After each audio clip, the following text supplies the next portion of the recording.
As the Biden administration continues to struggle with the situation at the border, some on the left are beginning to say the quiet part out loud, calling for an immediate halt to deportations and attacking Border Patrol for actually trying to enforce the law. We'll take a look at the latest in the unfolding border crisis in tonight's Hold the Line.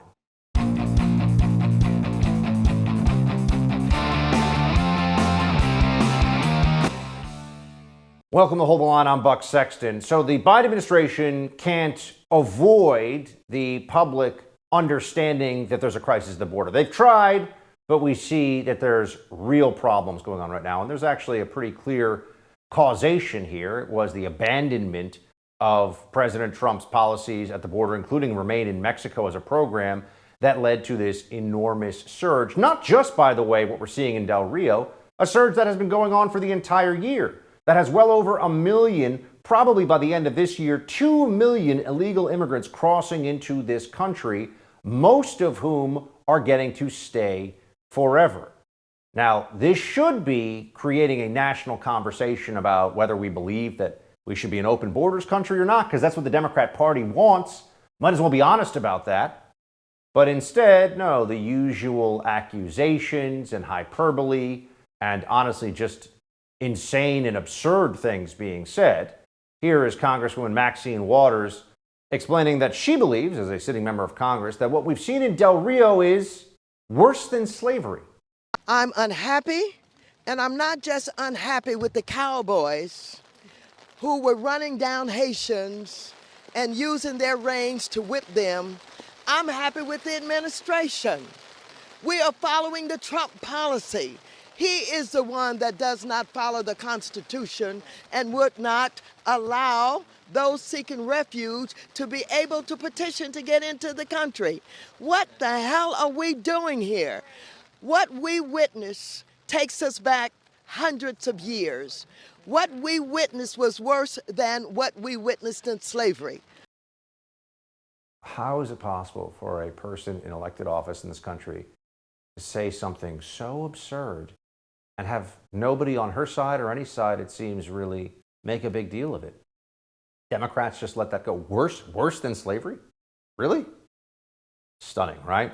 But this is now part of the Democrat narrative. We're going to focus in on the horseback issue here, that there are Border Patrol agents who are riding horses, that they have reins, that in a photo it looked like, to some Democrats who don't know anything, that there was a rein being used as a whip, but really you had Border Patrol trying to enforce the law and prevent illegal crossing into the United States, the same way they would for any number of other crimes across, well, the border, of course, for Border Patrol, but law enforcement deploys on horseback in New York City, in many jurisdictions across the country. They will use it for crowd control. They'll do it at Mardi Gras in New Orleans, right? People on horseback, law enforcement on horseback is not a new thing.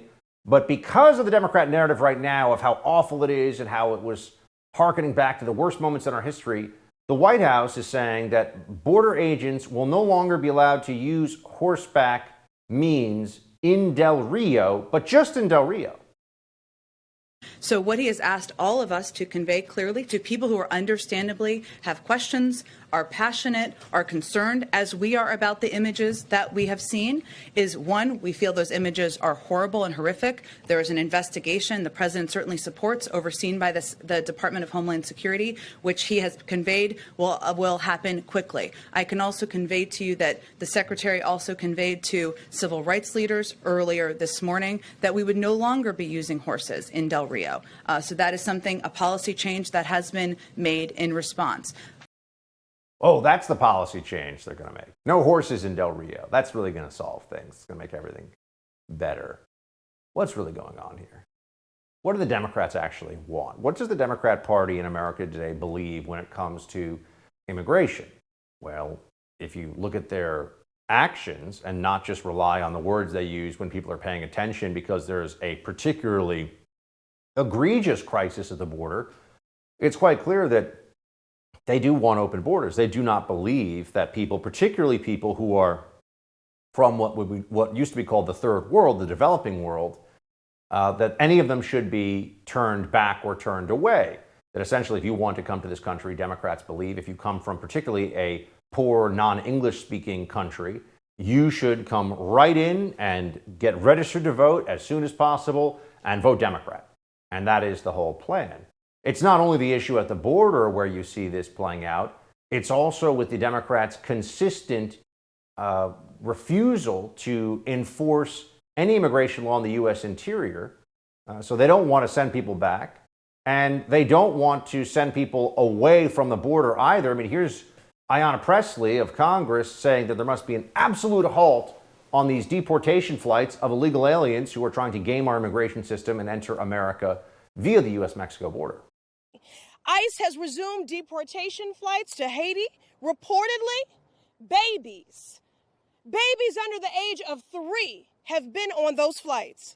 Families fleeing a humanitarian crisis, seeking a better life in the United States, have been rounded up like cattle. The Biden administration must halt these deportation flights and allow folks to make a legal asylum claim, which, by the way, is a human right and legal. Haitian lives are Black lives. And if we truly believe that Black lives matter, then we must reverse course. The Biden administration must immediately and indefinitely halt all deportations of Haitian migrants. Interesting she brings up a right to an asylum claim. The people that are showing up who are of Haitian origin but coming from Chile or Brazil, they are absolutely not in a position to claim asylum in the United States. They've already been in a country outside their own nationality where they are safe and have been living for years now. So this is just they want to trade up from Chile or Brazil and live in the U.S. These are economic migrants. Now, being an economic migrant is fine. My great-great-great-grandparents were economic migrants, right? People come here because they want a better life, but they should come here legally. And that is the part of this that Democrats just simply do not agree with, which is why they now want to make this about a human rights issue. They want to emotionalize what's going on at the border. Here's Representative Jackson Lee on this. Let us change the narrative. The narrative is that we have a human rights crisis at the border. I am a Texan. We have about 2,000 miles, a little under 2,000 miles of border. And most of that border is well protected with legal points of entry, and it operates appropriately. But what has happened is because of the Trump relic of Title 42 and the demonizing of immigrants through our governor, Governor Abbott, who's looking toward the next election, we can't seem to really know how to handle this surge. I think the Biden administration is very eager to adhere to that we are a land of immigrants and a land of laws. A lot of things she said, by the way, are just laughably untrue there. One thing is that the border is well protected. No one in Border Patrol will tell you that. Border is overstretched right now as it is. There are people crossing in record numbers illegally, day in and day out, not just in Del Rio, all up and down the U.S.-Mexico border. And then, of course, bringing in Donald Trump. I'm pretty sure Trump is not the president anymore. But that's always the reflexive criticism you'll hear from the leftists. Donald Trump did it, even when we all know he didn't. All right, Senior National Security Fellow at the Center for Immigration Studies, Todd Bensman, is currently down at the border at the Rio Grande. He's going to join us after the break to let us know what he's seeing on the ground. But I want to tell you about my friends at My Digital Money. Crypto market's hot right now, but have you ever invested in crypto before? If you want to get started buying Bitcoin, Ethereum, any of the digital tokens out there, you need to go with My Digital Money. This is a simple-to-use, straightforward, self-trading crypto IRA platform. It's one of the few US-based crypto companies that'll answer your phone call and help you get started. Because your comfort and security is their absolute top priority, they offer an unparalleled military-grade security, trigger orders to help you secure opportunities or limit losses without having to watch your account, a play money account so you can test the market without risking your money. And listen, the crypto market is heating up again, and this might be the best time to get into this exciting technology-based investment. When it comes to your money, you deserve a team of dedicated professionals. You aren't a number. You need people that have your back. Check them out at mydigitalmoney.com. That's mydigitalmoney.com. We'll be right back.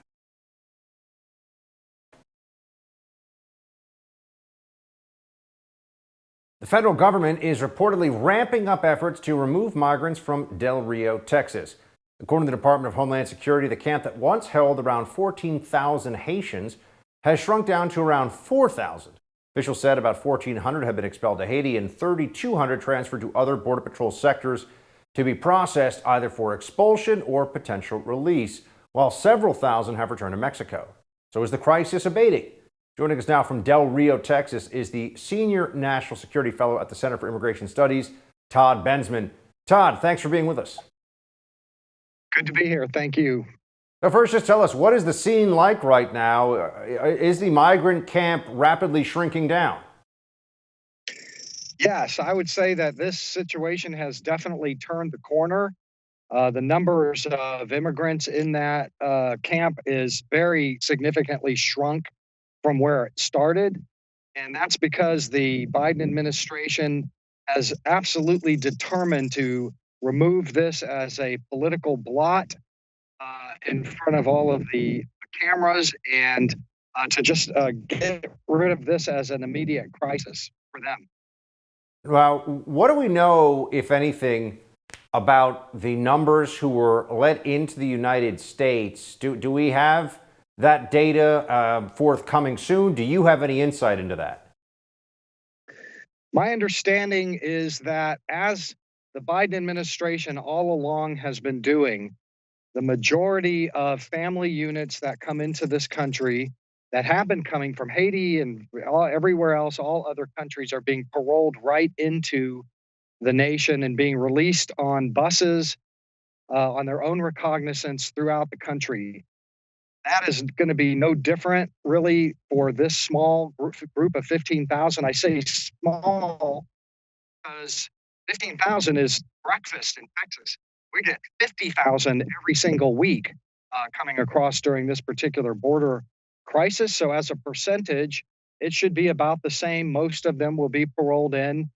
What's different about this one, though, this small little 15,000, is that about 2,000 of them so far have been deported back to Haiti. That is something that the administration has never done, and is taking a tremendous amount of heat from its own left wing. This is a card right out of the Donald Trump deck, deportation, and and they picked it because it's extremely effective. Now, what is the background here on how all these migrants came together? Obviously, there was serious coordination involved in getting thousands and thousands of predominantly Haitian migrants, but as has been reported, Todd, many of them were coming up from Chile or Brazil, quite far down there in South America. Do we have some sense of what started all this and how all this was coordinated? Yes, most of the Haitians, all of the Haitians that I've met and interviewed, without a single exception, are coming directly from Chile and Brazil, where they have lived for many years.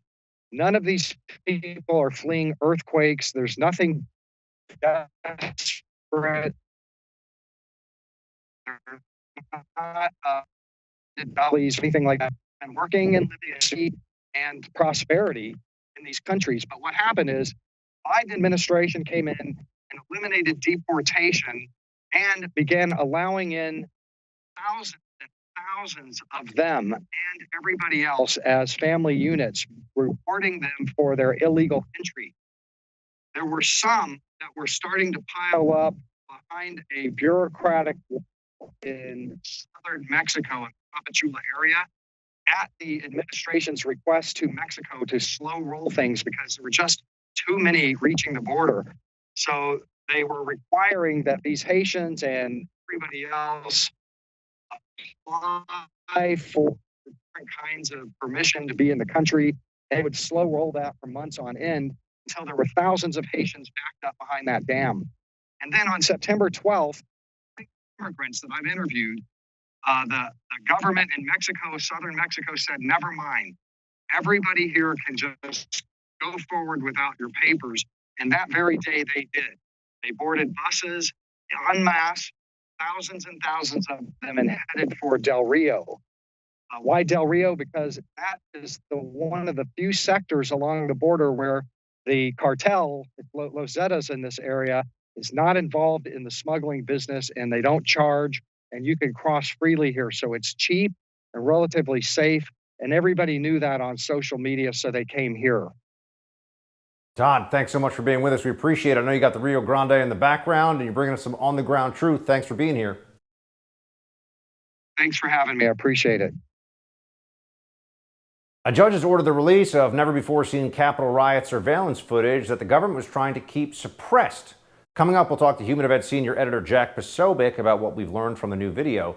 Right now, I want to talk to you about the most important asset you own, your home. How much equity do you have in your home? 50,000, 100,000, more? Cybercrime experts are alerting homeowners the more equity you have, the greater the chance foreign and domestic criminals will come after you. Home title theft is one of the fastest growing crimes. In fact, Home Title Lock, America's leader in home title protection, is alerting homeowners they could already be a victim and not know it. Here's how it goes down. First, cyber thieves search hundreds of public databases for high equity homes. Next, they pull your home's online title, forge your signature stating you sold your home, and take out loans using your equity. You're not covered by insurance, your bank, or common identity theft programs.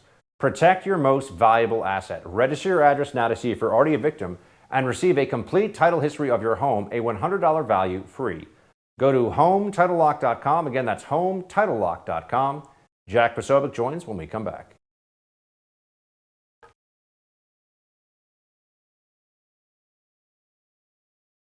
A judge has ordered the release of brand new Capitol Riot surveillance footage prosecutors wanted to keep under wraps.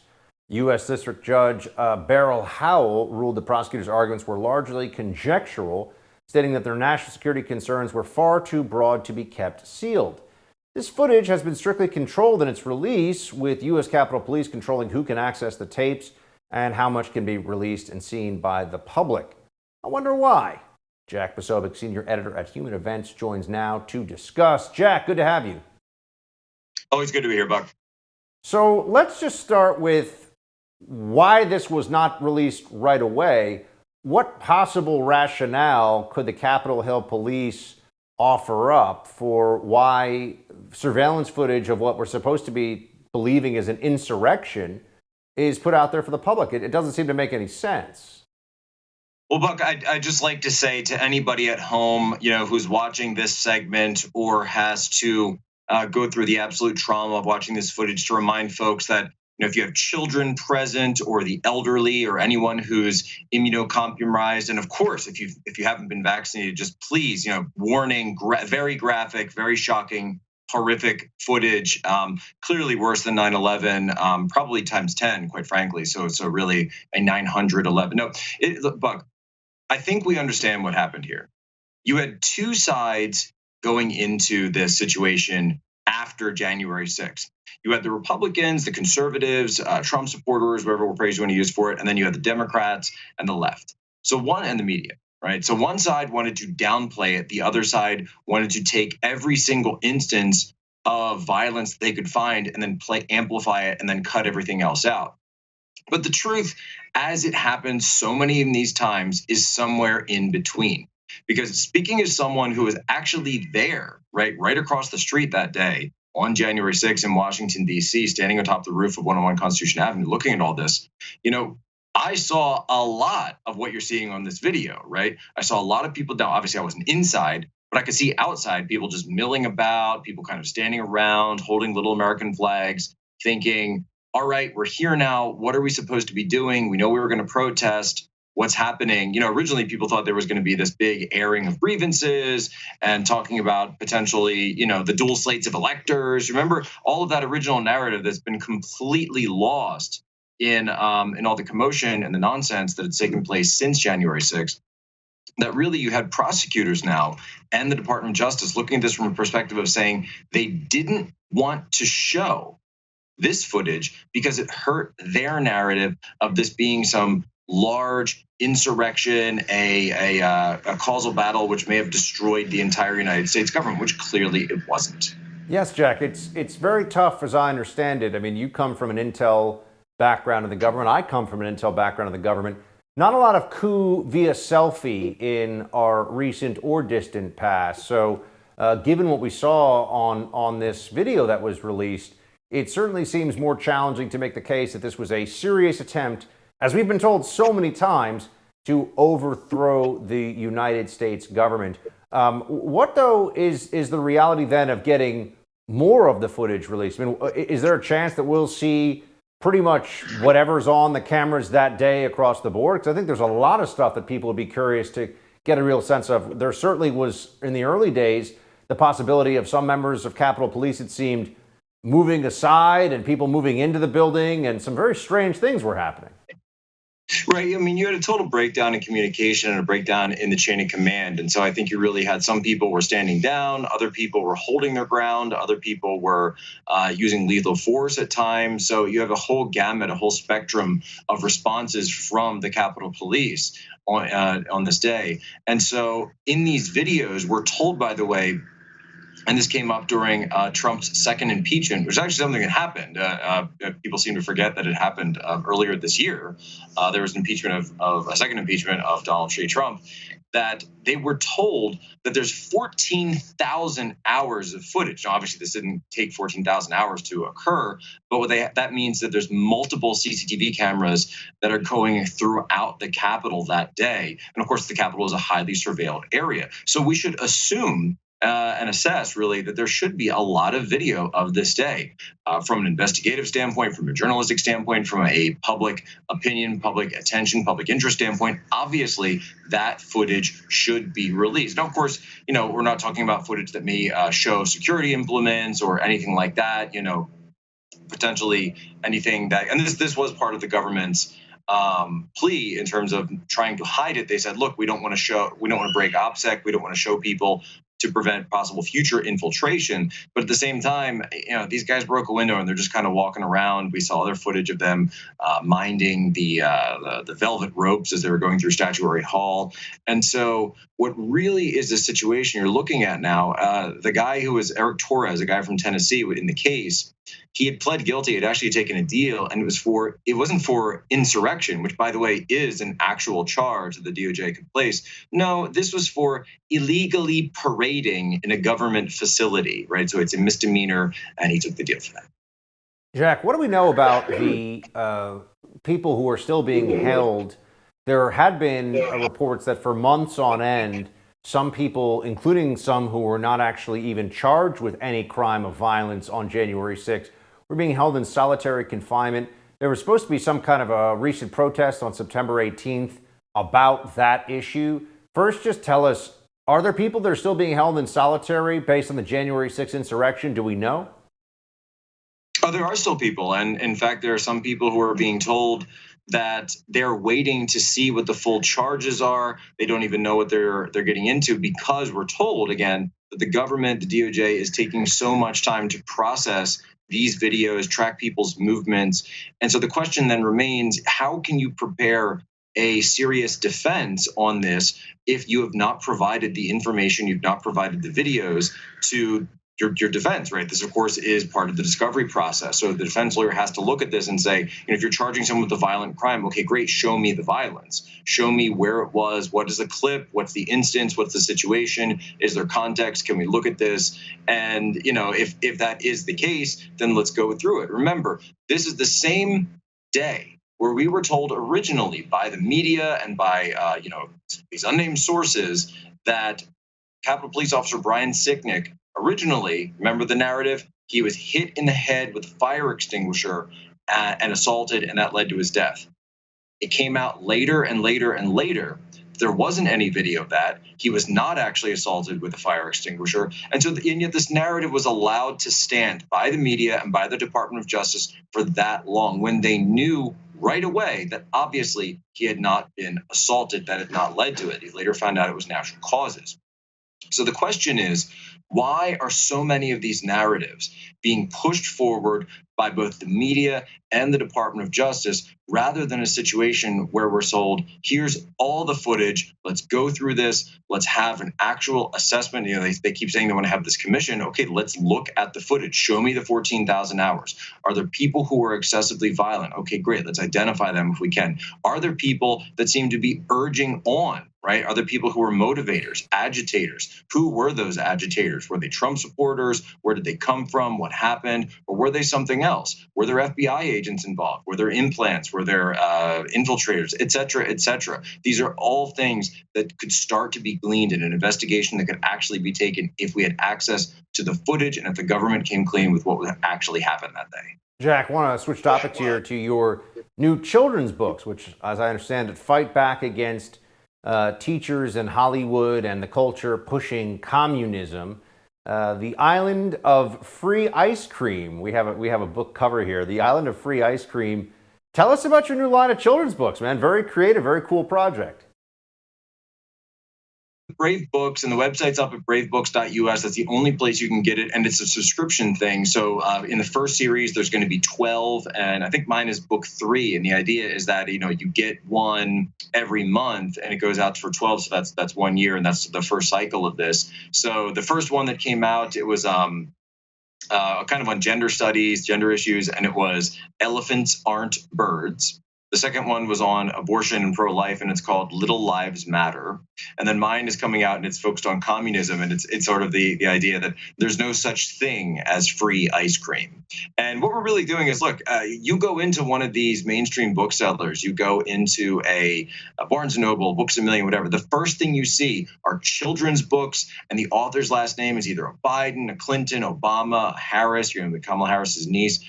And yet the right has completely ceded this space. They've ceded the schools, academia, high school, grade school, and even this for younger kids, so to the left. And so the left is, of course, backfilling it with all of their insane, demented, woke ideology. So what we're doing is just putting forward some very basic, common sense, American values, traditional values-based stories, but doing so in such a way, and this is what I really like about Brave Books, is that it's not preachy, it's not over the top, it's not somebody walking up and, hello there, children, let me tell you about the great news of conservatism and why you should be a capitalist. Let's support the corporation. No, we're not doing that. I mean, it's actually a fun story. They live in this place called Freedom Island, and they're at the marketplace, and someone's complaining, the ice cream is too expensive, and they're sort of grumbling about that. And then this group of wolves show up, and the wolves say, well, if you come to our island, well, we've got free ice cream. So why don't you? Jack, why don't I don't you want just you to come spoil it. by? I want the folks at home to subscribe. Where do they go? Go to bravebooks.us. You can get my book and get the whole series there. Mr. Jack Posobiec. Poso, good to see you, my friend. Thanks for being here. Thanks so much, Mark. All right, as the administration hops from one crisis to another, some people are starting to wonder, where's Joe Biden? Well, he's certainly not answering a lot of questions these days. Coming up, we'll talk to the First TV's Morgan Zegers about our MIA Commander-in-Chief. But right now, I want to tell you about my friends at My Digital Money. Everybody wants to invest in crypto these days, right? Bitcoin, Ethereum. So many people getting involved for the first time ever because of the huge upswing that these can have, and very quickly. It's not easy to get started. That's where My Digital Money comes in. This is an easy-to-use, self-trading crypto IRA platform with incredible customer service. It's one of the few crypto companies out there that'll actually answer your phone call, help you get started with your crypto investing. They've also got trigger orders, so you can limit losses or lock in those gains. Incredible military-grade security, and you can even set up a play money account so you can try it a little bit before you're risking actual capital. Listen, the crypto market's heating up. This might be a great time to get into this exciting technology-based investment. Go check it out now. MyDigitalMoney.com. That's MyDigitalMoney.com. Morgan Zegers is coming up next.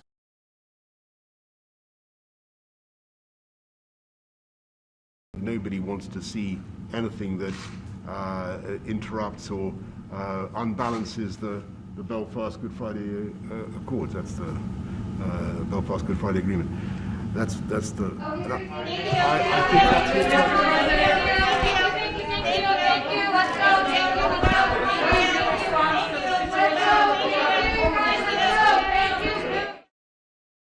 Awkward. During Tuesday's Oval Office meeting, White House aides very rudely cut off English Prime Minister Boris Johnson mid-sentence after President Biden refused to answer reporter questions once again. Here's what Jen Psaki had to say about the chaos. The British Prime Minister in the American Oval Office called out British reporters, and then when American reporters tried to call in the American president, we were escorted out. I think our relationship with the United Kingdom and with Prime Minister Johnson is so strong and abiding, we will be able to move forward beyond this. But he called on individuals from his press corps without alerting us to that intention in advance. Blames the Prime Minister. Here with reaction, founder of Young Americans Against Socialism and contributor here at the First TV, Morgan Zeggers. Morgan, good to see you. Thanks for having me, Buck. So at least one reporter was heard complaining as he was herded out of the Oval Office saying, that's absurd. 2 British reporters get questions. We don't get anything. Why do reporters get more access to the British PM in this country than our own Commander-in-Chief, Joe Biden? What's going on? Well, I think it's interesting. He literally is manhandled. I mean, they manhandled the press. And I always feel so overwhelmed and uncomfortable when you hear all of these specifically female staffers that come in and start herding all of the journalists out of the room. And you could make fun of it and joke about it. But at the end of the day, this is the suppression of information and truth from the American people because they know it would be very bad to let Joe Biden speak. That's how bad this is. Wasn't a one-off either. I mean, here is a collection, one could say a montage, of Joe Biden not taking questions. I'm happy to take questions if that's what I'm supposed to do, Nance, whatever you want me to do. Press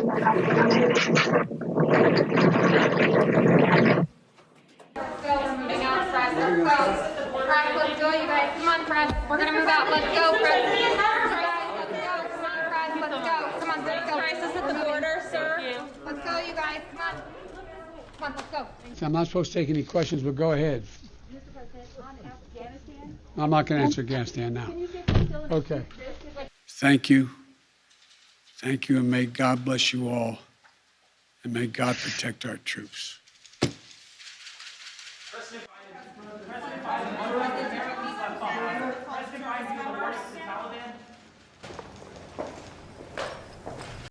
Joe No Questions Biden says there on the screen. Seems like something's up, Morgan. What's going on?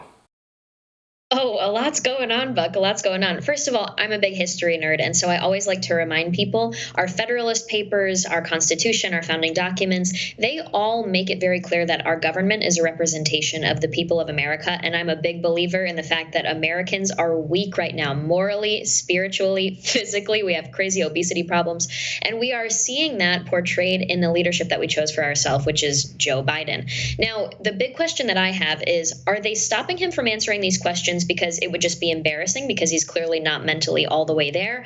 Or my bigger concern is that it's not about his mental state. This is about what they are trying to hide about what's going on, because if they let him speak, he might let something slip. And so what are they trying to hide is the really big issue here. I like to joke around and say that AOC is Che Guevara with some red lipstick on, because Che Guevara, when he was in that Cuban Revolution, when he was down promoting socialism and leftism in South America and Central America, it was this fun thing. He was a youthful leader. And we see that with AOC now, where the people love her and think that she's just so fun and exciting and brings new ideas. But I think what's happening right now is a similar situation where we're acting like the USSR. We're acting like Mao's China in the way that we can't have free journalism in America covering our executive branch. And I still think it's fascinating, Buck, that they let these female young staffers come in and start herding all of these journalists that are respected in many ways out of the room. I think if it was these scary men coming in to say, get out of the room, the president won't be answering to the people, it would be a little scary.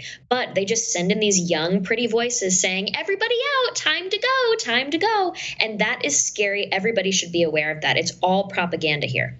Do you think that the DC journos, the White House press corps more specifically, is running into that area where, sure, they want to support this administration, they are effectively fanboys and fangirls of Joe Biden, and clearly their team, so to speak, is in the Oval Office, but they also want to at least pretend to have some kind of journalistic ethics and responsibility to at least ask questions. I mean, they'll ask softballs, but if they can't even ask the questions, it's like, why are they there?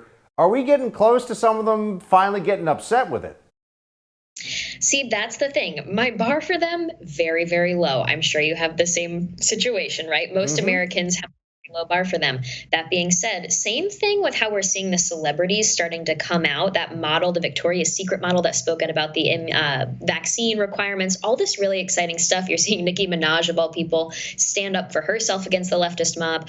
I think we're going to see a few journalists start to recognize the fact that, we just acted like we were living under a dictatorship that didn't support the First Amendment and journalism for the last 5 years during President Trump's initial campaign and then during his presidency. And now we're actually experiencing the suppression of information and the censorship of information, specifically from journalists just trying to carry out their job under the First Amendment. And I think they're coming to this huge moral predicament of, I thought I was living under the new 21st century Hitler under President Trump. And it turns out the guy who's actually behaving in a terrible way is the president that I supported with my propaganda in the media. So we're going to see this play out. But I do have faith that a few good seeds are in there and they will be planted the more this behavior continues. Speaking of suppression of information, I'm sure you saw that Politico independently has confirmed that, shock, the Hunter Biden emails and the laptop and all that stuff from right before the election, which we all recall was shut down by Facebook and Twitter. You couldn't go with it because it was stolen information, they said. Turns out Politico has said on its own, verified what every person with 2 brain cells already knew, which is, yeah, all of it was real. The emails, the laptop, it was Hunter Biden's. It was clearly Hunter Biden's. What's the point for them at this stage of coming out like this? Do you think it's more that they have to check the box of, okay, yeah, we lied about that, we want to move on now? Or was it actually a surprise to some of them? I don't know. I always wonder if it's more they're dumb or dishonest. It's a combination usually of both.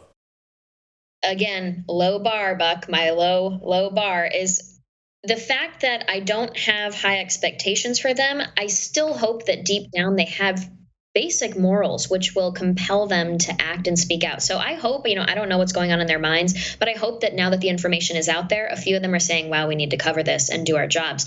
That being said, I think a lot of this is going to be a situation of they want to look like they were on the right side of history when this is all printed in the history books. That being said, will it even be printed in the history books? I don't know at this point, but this is classic behavior from the mainstream media in America. We saw it back in the USSR. We saw it when covering Mao's China. We saw it when they covered Hitler. These people are terrible when it comes to holding bad apples accountable. And so to expect them to be any different now in modern day is just silly. This all goes back to understanding history and the fact that we're just repeating ourselves, not necessarily in an exact manner, but we're at least rhyming with history. Morgan, thanks so much. Always good to have you. Thanks, Bud. Respect your elders, but not in Canada. A senior citizen was kicked out of a McDonald's in Toronto after not being able to provide proof of vaccination. We've got that coming up in quick hits. But have you ever thought about investing in real estate before? I want you to take me up on this recommendation. Visit doneforyoubuck.com. You can learn more about my friends at Done For You Real Estate. If you haven't checked them out yet, let me make this easy for you. These guys found a way to make real estate investing straightforward, and their system flat out works. I know because I'm using it. It lets everyday hardworking Americans finally own investment real estate without all the risk and difficulty of doing it on your own. I can't tell you in strong enough terms during this quick commercial how important it is you check these guys out. So how about this? If you visit doneforyoubuck.com, at the top of the page is a podcast interview I did with Done For You Real Estate where you can hear my personal experience with their company in my own words. I'll tell you about it in detail, picking the city, the house, getting the broker, the loan, even getting a tenant in place so I get free cash flow coming to me every month. Visit doneforyoubuck.com, listen to the podcast interview, and give my friends at Done For You Real Estate a chance to show you what they can do for you. We'll be right back with Quick Hits.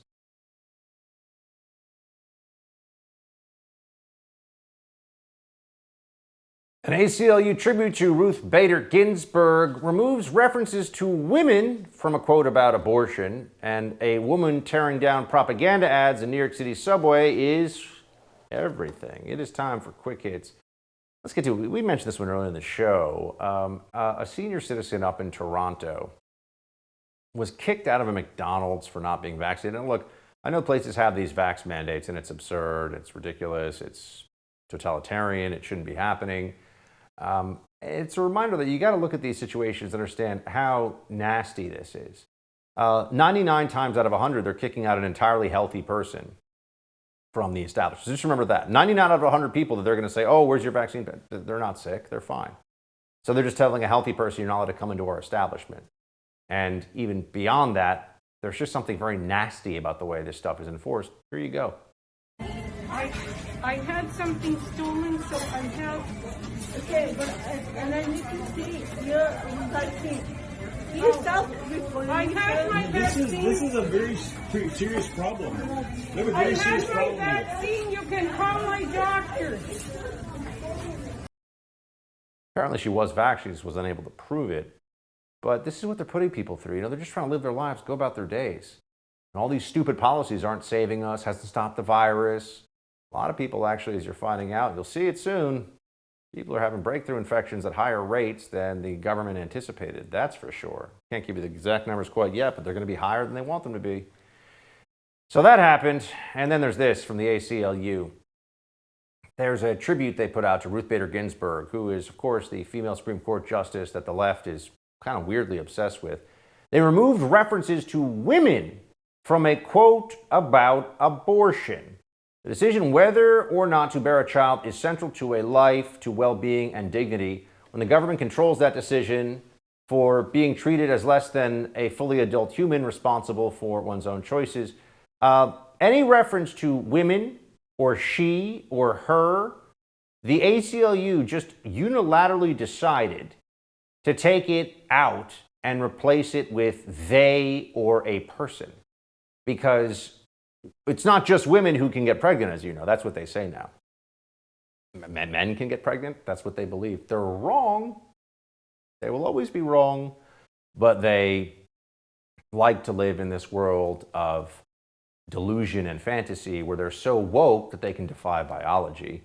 But also, the ACLU at one point, wasn't it about liberty? And as we know now, they're just the handmaidens of the authoritarian left, doing the bidding of the worst elements of wokeness in our society by tearing down the foundation of America itself and pretending it's about civil liberties, which is a particularly odious and disgraceful way to go about things. OkCupid. I don't know what's going on with OkCupid these days, but I do see these advertisements. This is a dating app or a dating website or whatever.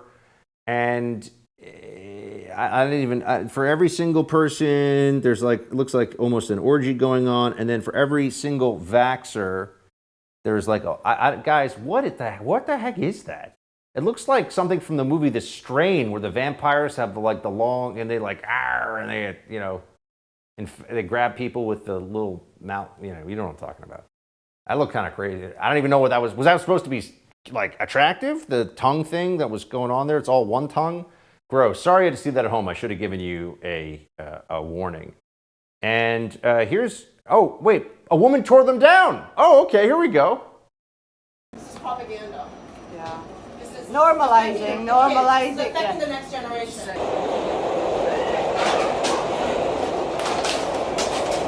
Nicely done, babe. Nicely done.